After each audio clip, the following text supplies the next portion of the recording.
फर्जी घुसपैठ, जातिगत अन्याय को दूर करने, सशर्त वैधता रद्द करने और 85,000 रिक्त सीटों को भरने की मांग को लेकर सकल आदिवासी एकता महासंघ और विभिन्न संगठनों के नेतृत्व में अकोला में विशाल जनाक्रोश मोर्चा निकाला गया। मार्च का मार्ग क्रिकेट क्लब ग्राउंड से जिला कलेक्टर कार्यालय तक था। इस मार्च में अकोला, बुल्ढाना, अमरावती, वाशिम से हजारों बंधुओं ने भाग लिया।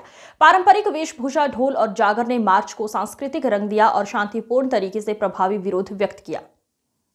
आदिवासी जय बिरसा जय वडेखान। आज दिनांक 27 नोव्हेंबर रोजी सकल आदिवासी समाज व संघटनेतर्फे उलगुलान मोर्चाचं नियोजन करण्यात आलेलं होतं।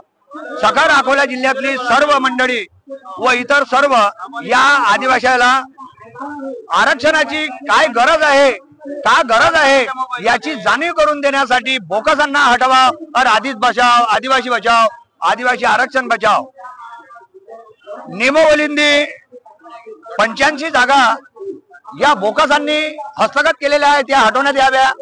औरंगाबाद मध्ये टाकणकार पारद्याला आदिवासी समाजातर्फे त्या मुसलमान समाजाच्या धार्मिकांना आदिवासी जमातीचे प्रमाणपत्र वाटण्यात आले, ते त्वरित रद्द करण्यात यावे।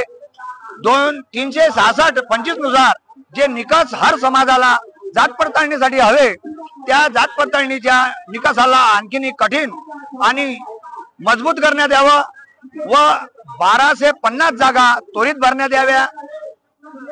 ज्या पुनर्वसन लोकांचे जे पुनर्वसनांनी भेटणारे जे लाभ आहेत ते मेळघाटातील लोकांना त्वरित करण्यात यावे।